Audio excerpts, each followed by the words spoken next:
Ao vivo, a nossa primeira live, professor Carlão transmitindo ao vivo.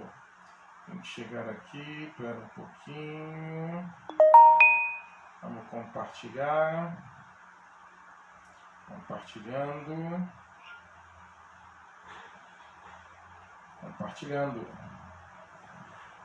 Meus amados, muito boa noite a todos. É um prazer e um privilégio estar com vocês nessa nossa primeira live, a nossa primeira transmissão ao vivo, no qual nós estaremos apresentando as nossas propostas, estaremos nos apresentando àqueles que não nos conhecem e trocando ideias acerca daquilo que pretendemos fazer à frente da Prefeitura Municipal de Nova Lacerda.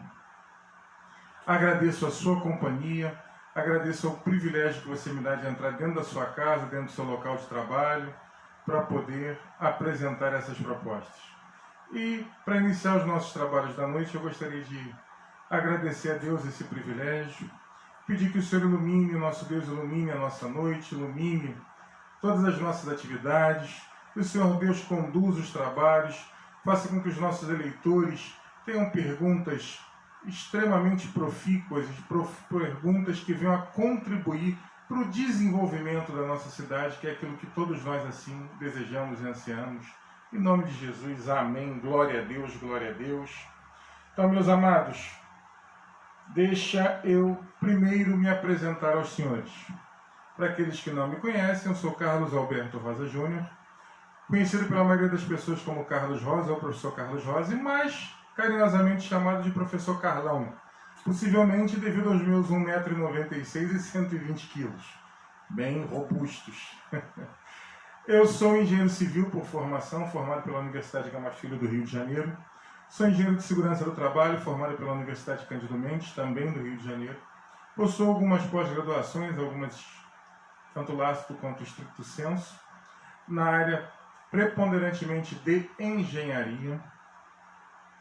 Sou servidor público federal e estadual, efetivo estável nas minhas duas matrículas. E sou, na matrícula federal, professor do Instituto Federal de Mato Grosso, professor de engenharia do Instituto Federal de Mato Grosso, lotado no campus Pontes Lacerda. Como eu já coloquei no primeiro vídeo, não sei se todos os senhores tiveram o privilégio de ver, o prazer de ver, prazer para mim, né, claro, se vocês tiveram a oportunidade de assisti-lo.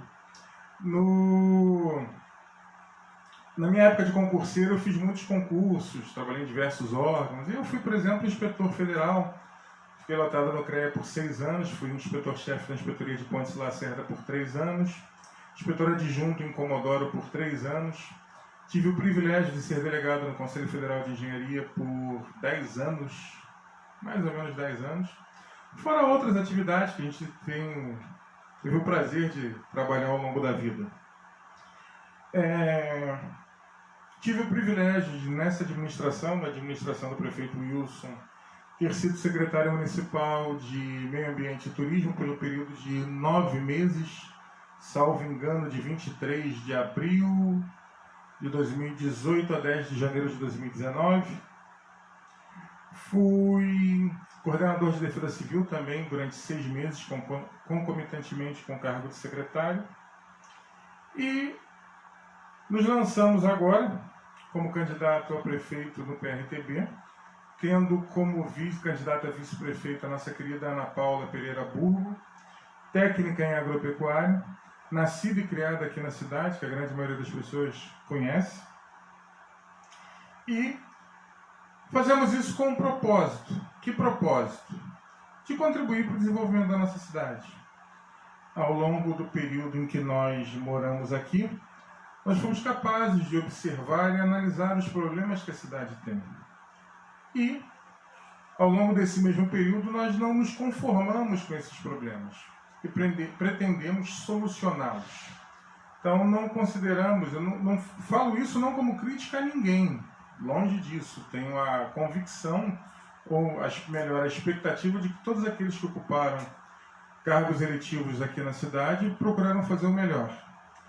E procurarei fazer o melhor, eliminando o esgoto a céu aberto, eliminando ruas sem pavimentação, eliminando o sofrimento, grande parte do sofrimento que o homem do campo tem, muitas vezes tentando produzir até sem água. Vamos procurar resolver as questões todas. Estamos fazendo uma campanha baseada em propostas. Os senhores já devem ter visto alguns dos nossos vídeos. E ao longo desses nossos vídeos nós estamos procurando apresentar propostas para justo resolver essas questões na cidade. Acredito que os senhores, se não viram, vão ter oportunidade de ver. Estão sendo todos eles colocados, os nossos vídeos de propostas, todas elas sendo colocadas no Facebook. E através dessas propostas, nós verificamos os recursos financeiros necessários, aquilo que é necessário ser feito, e os recursos necessários para fazê-lo. E é em cima disso que nós pretendemos trabalhar. Então vamos indicar, fica aberto, aliás, desde já, a perguntas. Eu estou procurando ser bem sucinto. Fica desde já aberta a perguntas. Todos aqueles que tiverem alguma pergunta, algum comentário, fiquem à vontade para fazê-lo.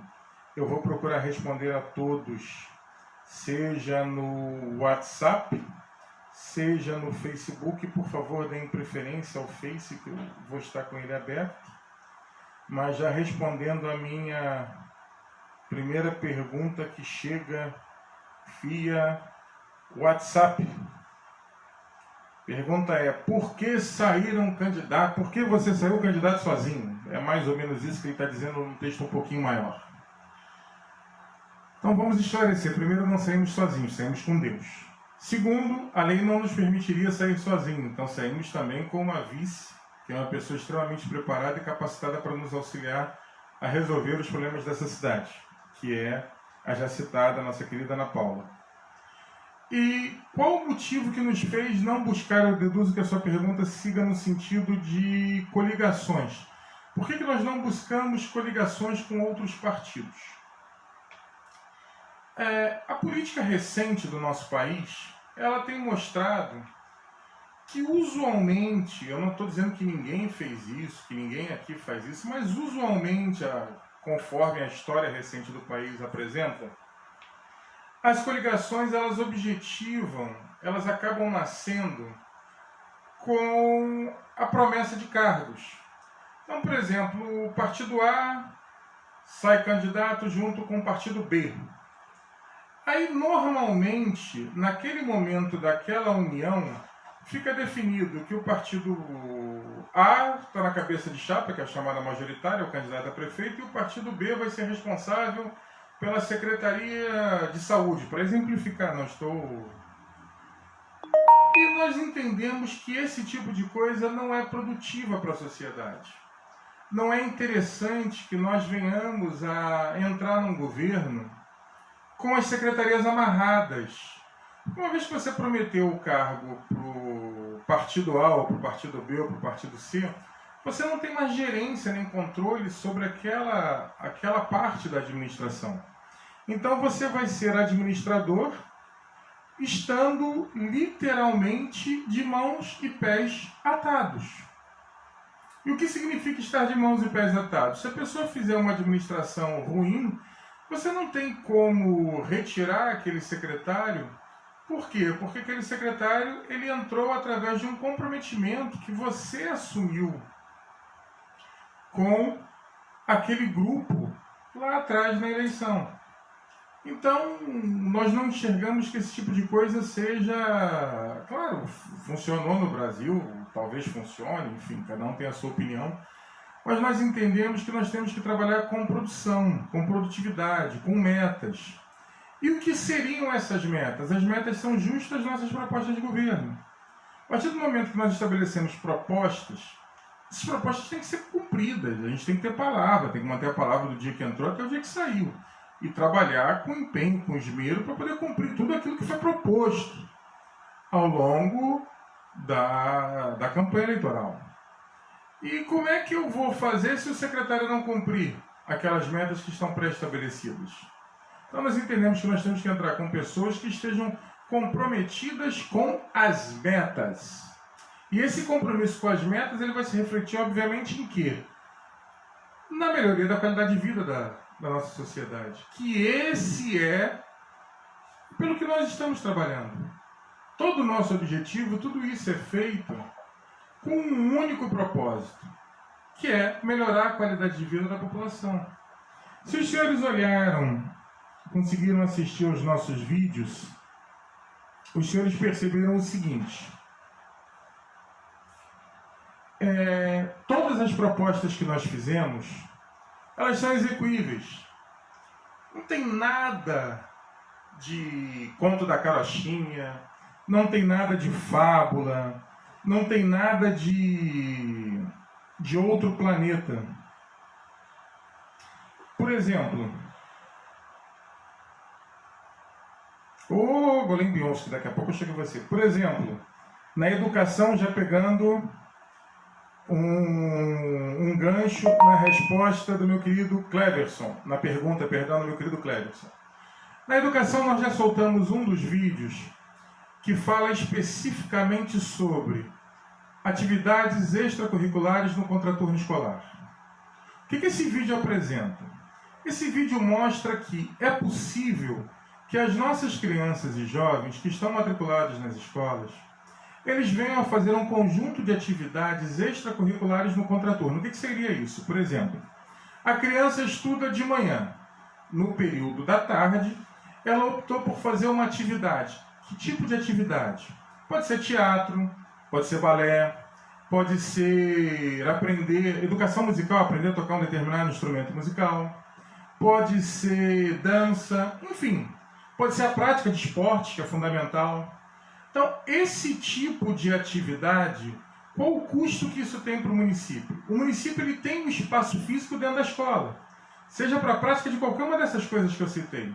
Seja da prática esportiva, tem a quadra dentro da escola.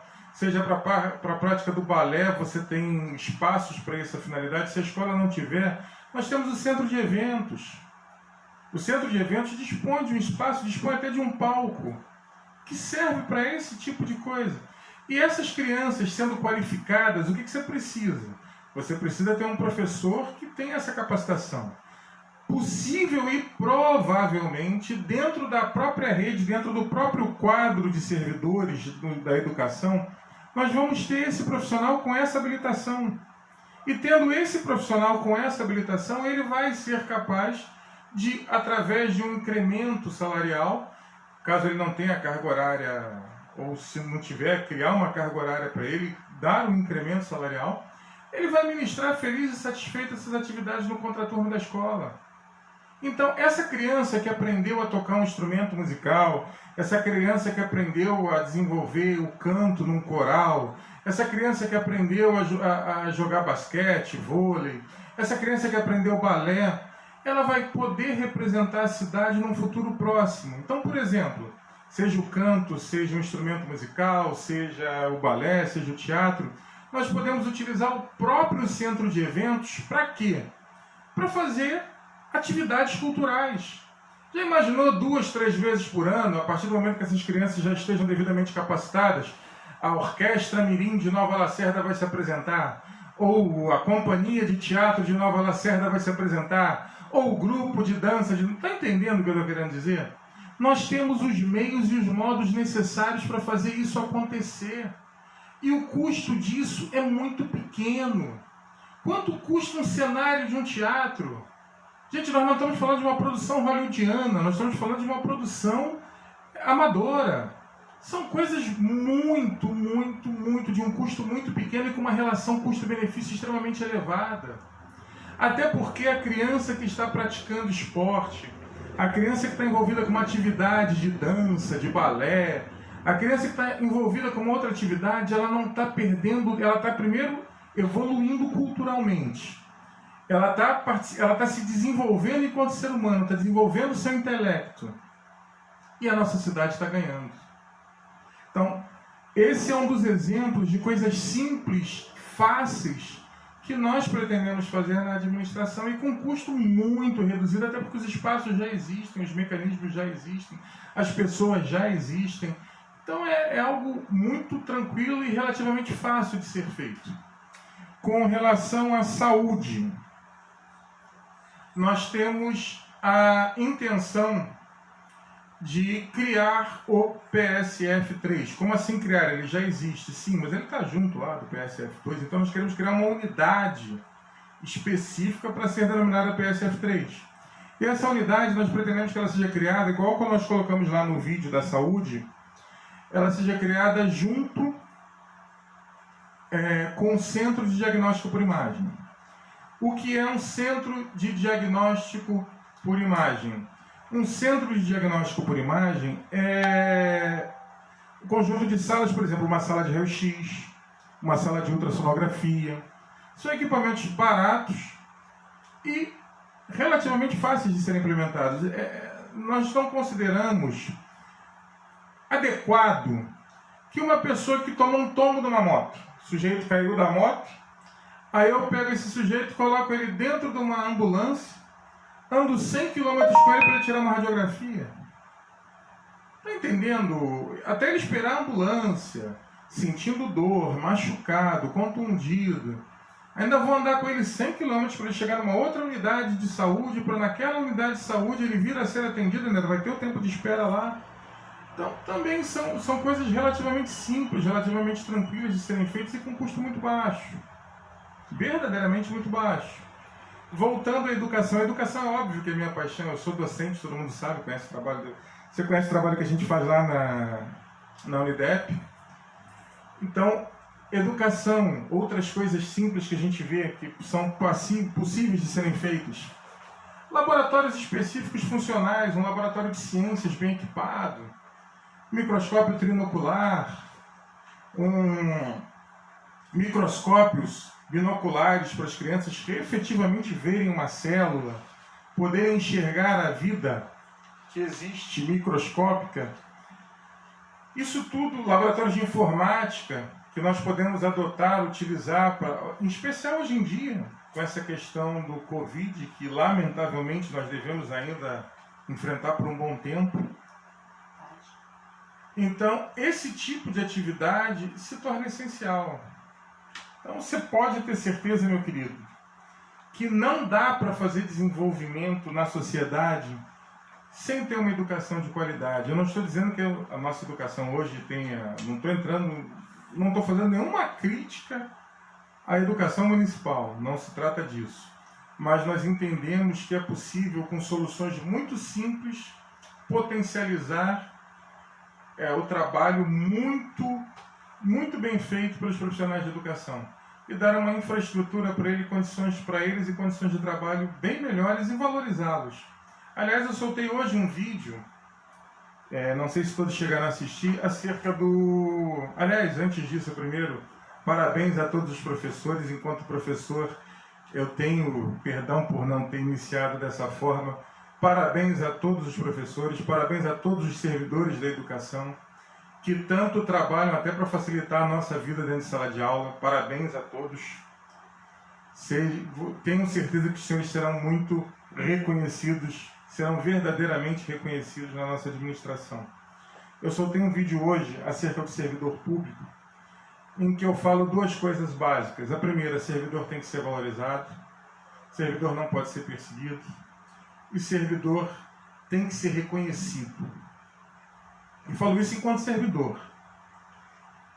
Às vezes o reconhecimento não se dá só pelo aumento de salário. Não que o nosso servidor municipal não precise, ele precisa.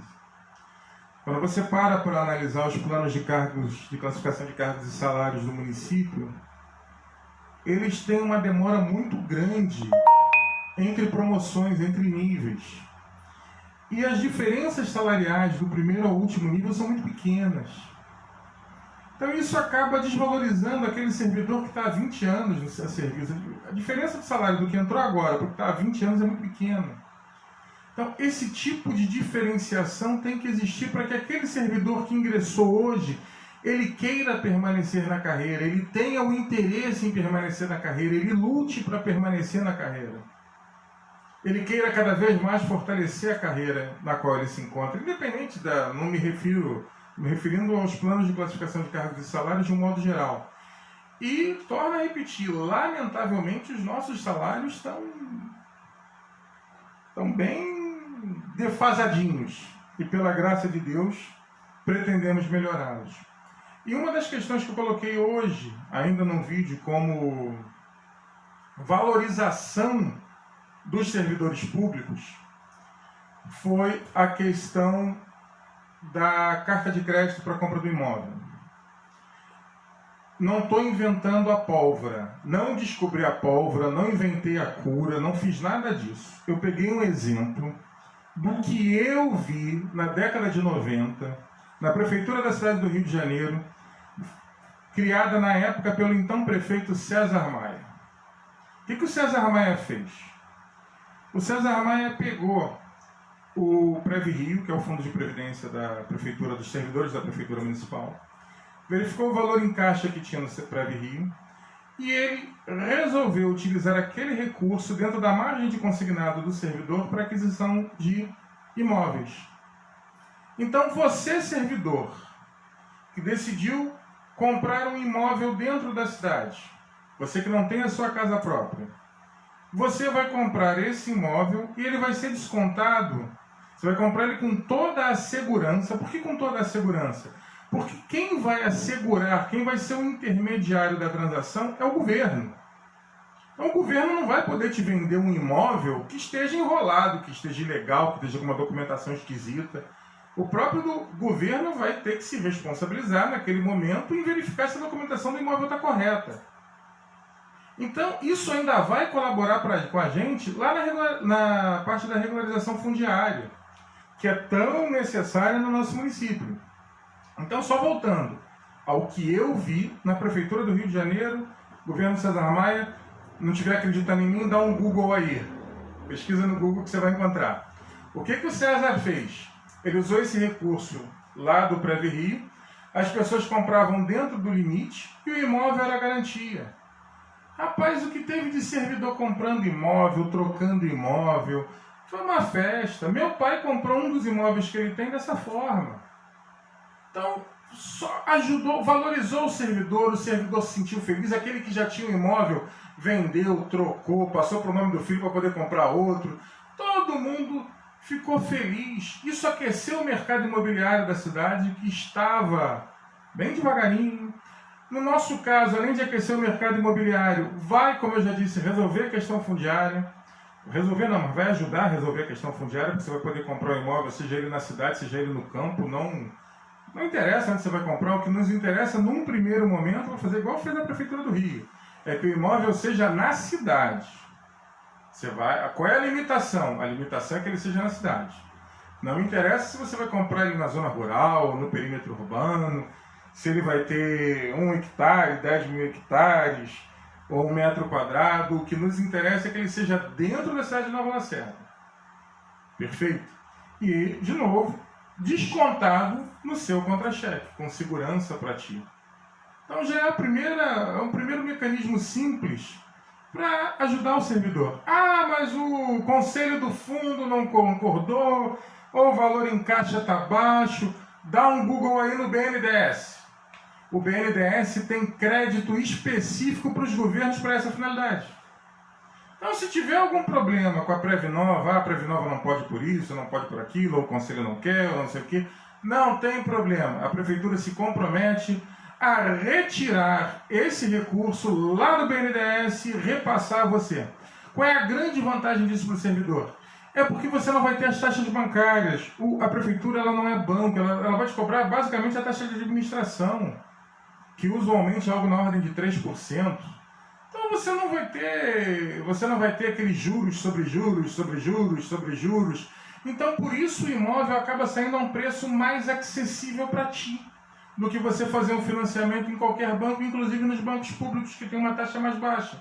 Porque você não vai ter essa taxa de intermediação, porque, de novo, a prefeitura ela não é uma empresa. O lucro da prefeitura é o bem-estar da população. Lucro, prefeito que diz assim, eu tenho hoje não sei quantos milhões em caixa, não está trabalhando legal. Não é que você tem que sair torrando dinheiro, pelo amor de Deus, mas você tem que usar o recurso do município para gerar bem-estar para o munícipe, para fazer a diferença na vida do munícipe. O munícipe é que tem que sair, quem tem que lucrar não é a prefeitura, é o munícipe, é o cidadão que vive na cidade. Perfeito, meus amados? Deixa eu caçar aqui, eu peço desculpas pela minha pouca habilidade. Eu já me perdi até na página, misericórdia. Oi, página. Eu não sei se eu vejo as perguntas na página da transmissão ou se eu vejo ela na minha página. Eu ainda estou aprendendo, entendeu? Tem 13 comentários aqui. Vocês tiveram coragem de mudar o conceito de educação? Obrigado. Muito obrigado. Muito obrigado. Comentário elogioso. Vocês tiveram coragem de mudar o conceito de educação na cidade, mudando a percepção de crescer como cidadãos e profissionais. Parabéns, muito obrigado. Alguém escreveu isso hoje, acho que foi o vereador Juventino, que ele fez como é que é o nome daquilo? Um bannerzinho, um banner de parabéns para os professores. E ele dizia que ser professor não é só ensinar, não é só falar, é você promover uma mudança de atitude. E nós entendemos isso. E graças ao bom Deus, todos aqueles que passaram lá pela escola, eles resolveram, houve uma quebra de paradigma, e eles mudaram as atitudes. Graças ao bom Deus, são pessoas que, mesmo aqueles que optaram por não ingressar naquela área de formação, eles mudaram atitudes, mudaram o caminho, mudaram a vida, mudaram a maneira de pensar. E são hoje cidadãos muito mais ativos, muito mais proativos na sociedade, nas atividades que estão desenvolvendo. É muito bacana isso, e é isso que nós pretendemos fazer na cidade. Como dizem na gíria do mamando a caducando, desde a mais tenra idade, desde a criancinha que ingressou na creche, até aquele que vai entrar com mais idade, aquele da melhor idade que for fazer um curso de alfabetização. Esse é o objetivo, é promover a transformação.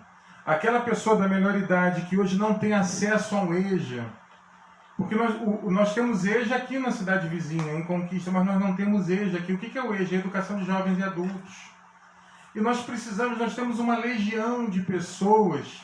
Segundo o TRE, 25% do eleitorado de Nova Lacerda é ou analfabeto ou semi-alfabetizado.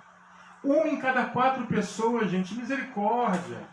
Nós temos que promover a alfabetização dessas pessoas, nós temos que promover cursos de capacitação. Já imaginou, se não, além do EJA, você tiver o chamado ProEJA? O programa já existe, eu não estou inventando. O que é o ProEJA? É você fazer concomitante à educação formal um curso profissionalizante. Olha que bênção! Você já imaginou esse jovem que hoje parou na 6ª série, na 7ª série, ele conseguir concluir o ensino fundamental, o ensino médio, já sair da escola como técnico. Seja técnico em edificações, técnico em meio ambiente, técnico em segurança, técnico em enfermagem. Gente, que conquista, que bênção!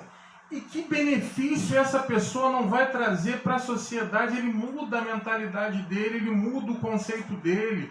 E quem ganha com isso? Quem ganha com isso somos todos nós, é toda a sociedade, que passa a ter gente mais proativa, gente mais participativa. O que nós temos que quebrar é paradigma. É sair dessa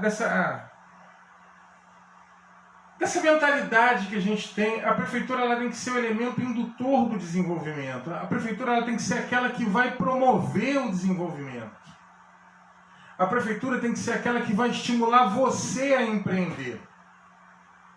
É esse o caminho que nós entendemos que é fundamental que nós venhamos a seguir. É trabalhar para que você venha a mudar a sua vida para melhor. Surgiu um 14º como obrigado, boa noite para você também. 28 na cabeça, isso aí é mudança mesmo. Bora 28, vamos juntos. Obrigado, Matheus. Obrigado, Enéas, boa noite. Obrigado, Cristina.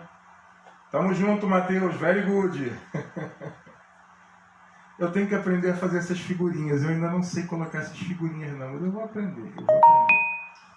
Meus amados, essa é a linha de ação que surgiu no 15º. Eu não sei se os comentários estão para cima, estão para baixo, mais joinhas. Eu estou aprendendo. Eu não consegui ver o 15º comentário, não, que ele surgiu. Mas eu vou aprender a enxergar isso aqui. Mas vamos lá. Nossa ideia qual é a ideia? O que o 28 propõe? Deixa eu ver aqui, só no meu, de novo, eu não sei se eu tenho que ver os comentários no meu ou onde está a live. Mas vamos dar sequência, eu vou aprendendo aqui, vou fuçando aqui e falando. Nós entendemos que o fundamental para a cidade hoje, para promover o desenvolvimento, é fazer o pequeno crescer. O fundamental para nós hoje, fundamental para que nós possamos fazer a cidade desenvolver, é fazer com que o pequeno cresça. O que eu estou querendo dizer com isso? Vou pegar lá o exemplo do produtor rural com base num dos vídeos que nós já soltamos. O pequeno produtor rural hoje, ele tem dificuldade para tudo. O pequeno produtor hoje, ele tem muita dificuldade para tudo. Primeira dificuldade que ele tem, assistência técnica em qualidade. Quando eu falo isso, eu não estou criticando quem está fazendo a assistência técnica. Ela é incipiente, você tem um técnico num órgão, um técnico no outro. Então você não tem como com duas pessoas fazer isso. Então você precisa criar um quadro técnico, para que esse quadro técnico vá em cada uma das localidades existentes, cada uma dessas localidades, e verificar o que? O arranjo produtivo local. O que é o arranjo produtivo local? As pessoas dessa localidade, elas produzem o quê? Em tal comunidade a base é o leite, em tal comunidade a base é a mandioca, em tal comunidade é outra coisa, e assim sucessivamente. Identificado o que aquela comunidade produz, quais são os entraves para a produção. Tem gente que está produzindo sem água. Gente, não dá para produzir sem água. Você pode ter toda a tecnologia do mundo, se você não tiver água, você não vai conseguir produzir. Então, onde está faltando água? O que tem que fazer? Tem que levar água? Como é que se leva água? Tem várias soluções. É fazer um poço? Não necessariamente. Mas é identificar. Às vezes você tem um rio passando no meio da comunidade. O que você faz? Fazer um processo de outorga do uso da água. Não inventei a pólvora. Essa palavra bonita, outorga do uso da água, eu não criei. Ela já existe dentro do nosso ordenamento jurídico, lá feito pela SEMA, há muitas décadas. Então é criar um processo específico para promover essa outorga do uso da água. É difícil? Não, não é. É fácil? Também não é. É um trabalho técnico. Agora, como é que você facilita esse trabalho técnico? Existe dentro da Secretaria de Estado de Meio Ambiente um comitê técnico, que é o Comitê de Gestão de Bacias Hidrográficas. E esse comitê, ele possui assento para os municípios. Então o que nós temos que fazer? A primeira coisa, assentar alguém na nossa cadeira. Nova Lacerda colocar alguém sentado na cadeira. Em todos os comitês possíveis, em todos os órgãos possíveis. Para quê? Porque a partir do momento que você tem voz e voto, você tem mais facilidade para gerenciar os seus processos internos. Não estou querendo com isso dizer que a SEMA dificulte o processo de ninguém, não estou entrando nesse mérito, pelo amor de Deus, não é isso. Ok? Mas, enfim, como é que você faz essa outorga do uso da água? Entra com um processo simples, até porque, por exemplo, uma das comunidades que eu vi, ela é uma localidade pequena. Então, o volume de água, mesmo considerando a água para irrigação que ela necessita para atender todos os produtores daquela região, é um volume bem pequitinho. Então, dá para você fazer com relativa tranquilidade um procedimento técnico para garantir que esses produtores tenham água. Então, além disso, levou a água, acabou com esse principal entrave nessa ou naquela comunidade. O que mais que nós temos? Já vou aproveitando e responder o meu querido Matheus. que mais você tem que fazer? Garantir assistência técnica, como eu já disse. Então, descobrir os entraves que você tem lá, resolver esses entraves. Aí depois, colocar uma assistência técnica. O que é uma assistência técnica? É você ter lá o técnico em agropecuária, ou agrônomo, ou médico veterinário, de novo, conforme o tipo de atividade produtiva daquela localidade. E ele vai lá dar uma assistência técnica para aqueles produtores, para descobrir o problema deles e procurar resolvê-los. E, além disso, nós precisamos fomentar aquilo que é chamado agroindústria familiar. O que é uma agroindústria familiar, Matheus? Agroindústria familiar, quando a gente fala isso, as pessoas pensam assim, gente, eu vou ter uma indústria, é algo muito grande, eu não tenho dinheiro para isso. Não, não é. Ela recebe o nome de agroindústria familiar porque é para você e a sua família trabalharem. É algo para ser efetivamente o trabalho seu e da sua família no primeiro momento. É claro que a sua agroindústria vai crescer e você vai contratar outras pessoas. Mas é um espaço de, no máximo, a lei identifica como no máximo 250 metros quadrados. E esse espaço de 250 metros quadrados, você vai fazer o quê? Você vai agregar valor ao seu produto. Vou dar um exemplo. Imagina que a sua família mexa com leite, bovinocultura de leite. Vocês lá têm as vaquinhas de vocês e vocês retiram leite. Há pouquíssimo tempo atrás, vocês devem ter visto a guerra que foi para o laticínio aumentar 10 centavos, 20 centavos no preço do leite. Todo mundo viu, não viu? Agora imagine o seguinte, imagine que o laticínio está aqui em Nova Lacerda. Você consegue imaginar o laticínio aqui em Nova Lacerda? Se o laticínio está aqui em Nova Lacerda, meu querido, o dono do laticínio é você. Você é um dos caras que está produzindo para você mesmo. E aí você, obviamente, vai valorizar o seu produto e o dos demais que estão fornecendo para você. E aí acabou essa guerra. E você mesmo, olha o que vai acontecer. Eu vi um dos nossos ex-alunos, foi trabalhar eu não quero citar nome de empresa, não vou citar, num laticínio aqui próximo. E o que ele fazia? Qual era a função dele? Ele era o chefe do controle de qualidade. Ele ia dentro da propriedade te auxiliar a produzir um leite de mais qualidade. Por quê? Porque o laticínio ele paga, obviamente, pelo volume e paga pela qualidade. Então, quanto maior a qualidade do seu leite, quanto maior o volume do seu leite, maior a qualidade, mais você vai receber. Então, esse laticínio de Nova Lacerda que recebeu a assistência técnica devida e adequada, ele vai ensinar você, produtor, que não é o dono do laticínio, a quê? A aumentar a sua produção, aumentar volume e a aumentar qualidade. Aumentando o volume, aumentando qualidade, você, obviamente, aumentou o quê? Receita. Aumentou receita é o quê? É mais dinheiro no seu bolso. Então, essa é uma das ideias. É trabalhar com a organização dos arranjos produtivos, com a assistência técnica chegando à sua propriedade, com a assistência técnica efetivamente lhe dando assistência técnica, lhe assessorando, lhe fazendo produzir mais e agregar valor através da agroindústria. E para que isso tudo feche, para que essa equação feche, o que está faltando? Uma única coisa, a capacitação do produtor. E por isso, lá no nosso vídeo, se você não viu, dá uma olhada na nossa página, ele vai estar esse vídeo. Opa! Nosso celular voou aqui agora. Vamos ver. Pequenas falhas técnicas que acontecem. Vamos ver se estamos transmitindo. Tá. Estamos transmitindo.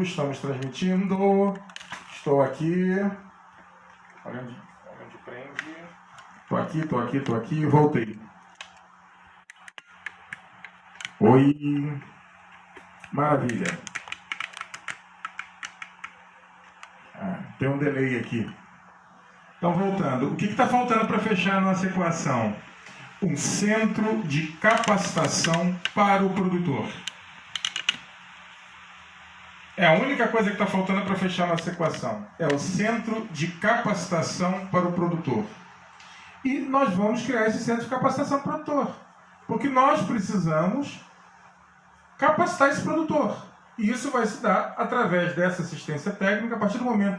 De um modo geral, o que acontece? As dificuldades dos produtores são as mesmas. Todos vão ter basicamente as mesmas dificuldades. Então, o que você faz? Você tenta primeiro reunir, você reúne nas questões mais simples dentro da própria comunidade e orienta sobre os procedimentos que são necessários para a resolução do problema. E, quando se faz necessário algum ajuste mais fino, alguma questão um pouquinho mais sofisticada, é que nós buscamos a capacitação através desse centro específico de capacitação para o produtor. Perfeito? Eu espero ter respondido a sua pergunta. Peço desculpas aí pelos nossos acidentes e incidentes. A câmera voou. Glória a Deus. Mas acho que voltou tudo ao normal. Deixa eu tentar ver mais comentários. São 23 agora. Deixa eu ver. Eu não consigo carregá-los aqui. Jovens, projeto para Nova Lacerda para os jovens. Vamos lá, Jaqueline. Os jovens são das mais diversas idades. Vamos lá, eu acabei de falar muitos jovens não têm opção de estudo e emprego na cidade. Beleza. Perfeito. Projeto para os jovens.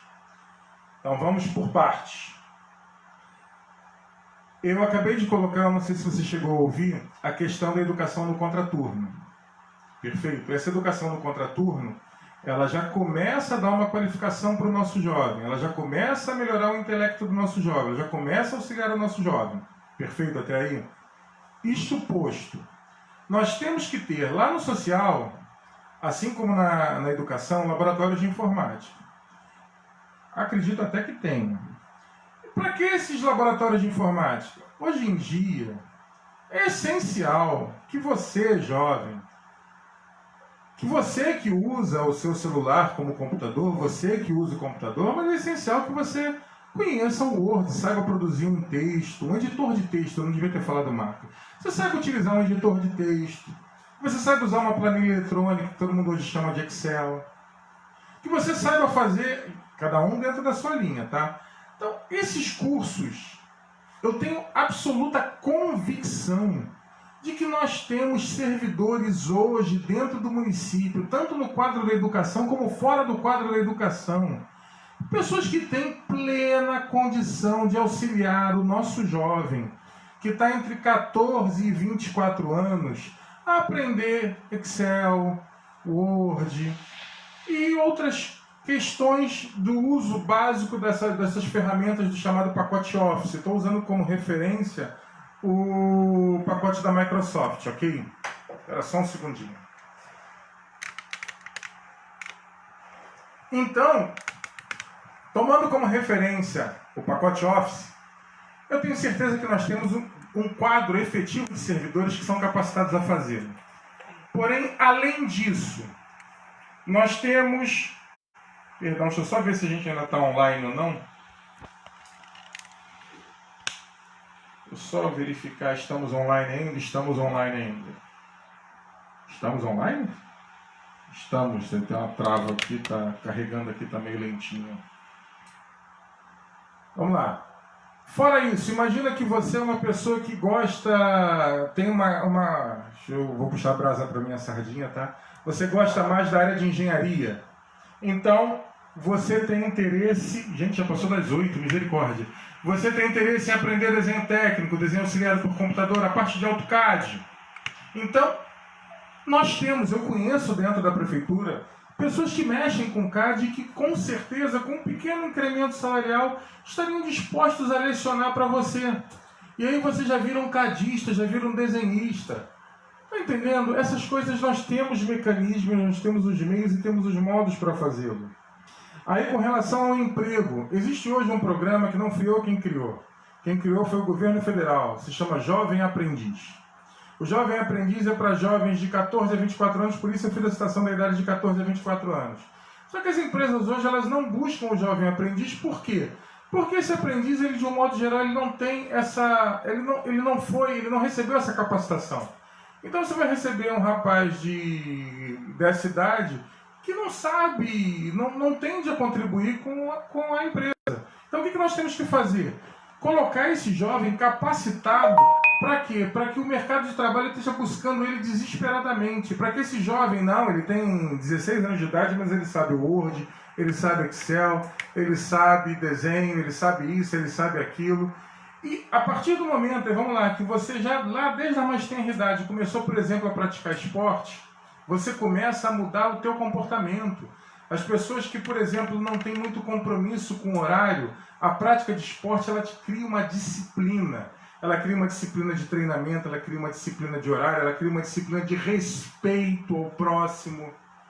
Então, isso tudo você vai... É um conjunto. Não é uma ação isolada, é um conjunto de ações que tem que ser desenvolvidas para poder fazer a promoção disso tudo. Gente, eu falo demais, eu me comprometi a fazer mais ou menos 1 hora, já tem 1h15. Deixa eu tentar aqui buscar as perguntas que eu eventualmente não respondi. Está aparecendo escrito aqui, para poder respondê-las todas. Obrigado aqui pelo comentário. Estamos juntos também. Já falei dos jovens, já falei dos outros jovens. Estamos juntos. Obrigado. Realmente representando, nosso objetivo é esse. Essa é a renovação. É mudar, é realmente mudar o curso. É seguir por um rumo. Obrigado, adorei essa carinha. Figurinha linda, obrigado. Obrigado também. Glória a Deus, tudo certíssimo. Nosso objetivo realmente mudar o rumo. É fazer com que Nova Lacerda seja uma daquelas cidades pequenas com pleno emprego. Aquelas cidades que são pequenas, que o produtor é próspero, que os moradores da cidade são prósperos, que a cidade toda desenvolve, a cidade toda evolui. É muito triste quando você vê, eu costumo falar até isso dentro de sala de aula, a diferença entre crescimento e desenvolvimento. Você pega Serra Pelada. Serra Pelada, uma localidade na qual passou em mais ou menos uma década mais de $1 trilhão. Mais de $1 trilhão em 2 décadas. E você chega lá hoje, o que mudou? Continua a rua sem ser pavimentada, continua o povo morrendo de fome, continua não tendo escola, não tendo saneamento básico, não tendo nada. Um lugar riquíssimo e o povo perecendo. O que nós temos que fazer? Eu costumo usar esse comparativo que nós estamos sobre uma mina de ouro. E quando eu falo da mina de ouro, eu não estou me referindo ao minério ouro que aqui, graças ao bom Deus tem. Eu me refiro a que nós temos uma terra rica, uma terra que plena para o desenvolvimento, seja da agricultura, seja da pecuária, seja da mineração, para o turismo. Quanto emprego pode ser gerado no turismo, meu Cristo? Nós temos, quando eu falo turismo, todo mundo só pensa lá na cascata. Tem muito mais coisa além da cascata aqui para nós podermos usufruir. E eu preciso deixar aquele gostinho de quero mais, né? Eu tenho certeza. Obrigado pelas participações. Eu espero ter respondido a todas as questões que me foram apresentadas. Caso eu tenha ficado alguma dúvida em algum momento, nesse momento vocês podem me mandar perguntas no privado, seja via Facebook, seja via WhatsApp. Eu terei o maior prazer em respondê-las. Essa é a nossa primeira live. Se eu estou dizendo a primeira é porque vai existir a segunda, vai existir a terceira. Nosso objetivo é ter pelo menos uma live por semana, justo para fazer essa interação. E eu agradeço a todos pela participação, agradeço de coração. Eu espero mais uma vez ter respondido a todos. E, pela graça de Deus, seguimos juntos. Se você quiser uma visita nossa, manda uma mensagem para a gente. Nosso telefone, o meu telefone pessoal, 99941-5142. Pode mandar também para a Viviane, minha esposa, 99906-0763. Pode mandar um zap, nós vamos ter o maior prazer em ir aí lhe visitar. Perfeito? Nós estamos procurando fazer visitas a todas as casas, em todas as localidades, mas às vezes acontece de eu ter ido aí no seu bairro, na sua localidade, e você não estava naquele dia. você naquele momento, nós não nos encontramos, eu de imediato já lhe peço desculpas e me coloco à sua disposição. Perfeito? Então, como? Perfeito. Então, meus queridos, muito obrigado pela participação, muito obrigado pelas perguntas. E ao final dessa primeira live, me despeço com os nossos mais sinceros agradecimentos e seguimos juntos rumo à vitória. Vamos de verdade renovar para avançar, vamos mudar, vamos quebrar paradigma, nós vamos ter condições de fazer melhor do que o prefeito de Colatina, porque a nossa cidade tem um povo muito mais trabalhador e muito mais recursos do que Colatina. Então vamos ficar, pela graça de Deus, vamos seguir rumo à vitória, rumo à transformação. Um abraço a todos, um beijo no coração de todos. Rumo à vitória. 28. Beijo a todos.